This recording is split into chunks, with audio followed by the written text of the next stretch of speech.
Hello, and welcome to Chapter 1, Getting to Know Your Anxiety. Now you might be thinking, I live with anxiety every day, my teens and my own. I know anxiety very well. Yes, and sometimes the things that are most familiar to us can bear some inspection. Because anxiety isn't just one thing. It has many facets and can show up in many different ways.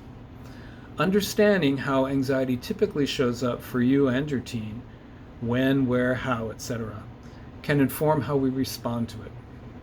That will be the work of the chapters to come. A second reason to be curious about our anxiety is that we can shift how we see it that way. When we humans get stressed and overwhelmed by anxiety, or really any strong emotion, there's a tendency for our thinking to become very black and white, all or none, simplified. We can lose perspective and nuance. We tend to say things like, this always happens, or I'll never be able to do it. Our thinking and our outlook become very black and white and boundless. Getting to know your anxiety means seeing that these thoughts and feelings do in fact have boundaries, predictable patterns, specifics around time and place, nuance, as in the difference between feeling scared and feeling nervous. And then there's this quirk of our language. We say, I am worried, in the same way that I would say, I am Chris. We can become identified with or fused with our emotions. Getting to know your anxiety means we see it as an experience you're having in the moment and not who you are. That's an important distinction. So what do we mean when we talk about anxiety?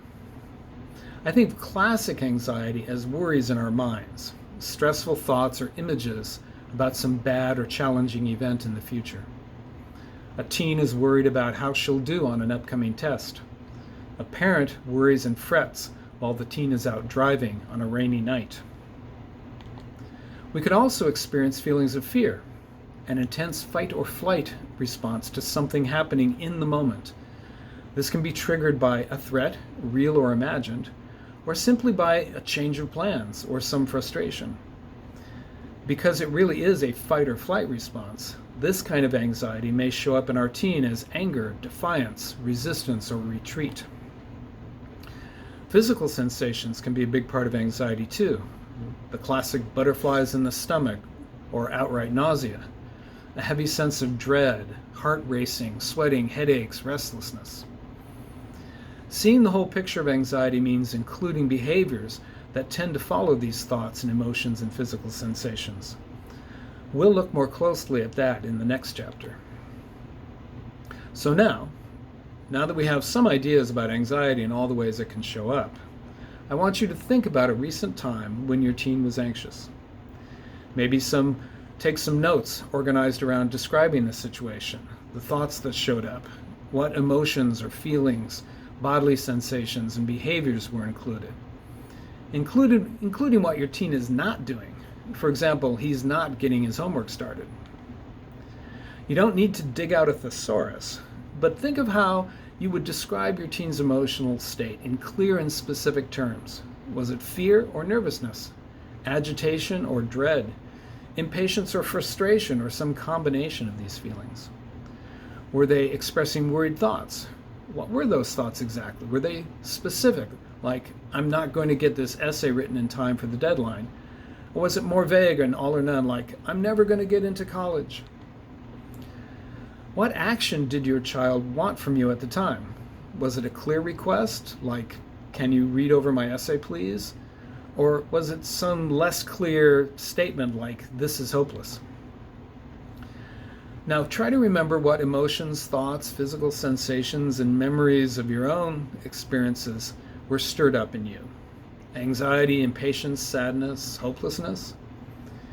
Maybe all of the above. And then what behavior of yours followed? Was it rescue, retreat, reassurance? Okay, here's your homework. Over the next week, I want you to notice, just observe with curiosity, what your teen is thinking and feeling, emotionally and physically, when tough situations show up, as best as you can from the information they're giving you. You may have to infer some of this from their behavior. but you'll probably be a pretty good judge of what's going on inside them. What are the clear and specific words that you would use to describe their experience? Notice too, also with curiosity, what gets stirred up in you at these times?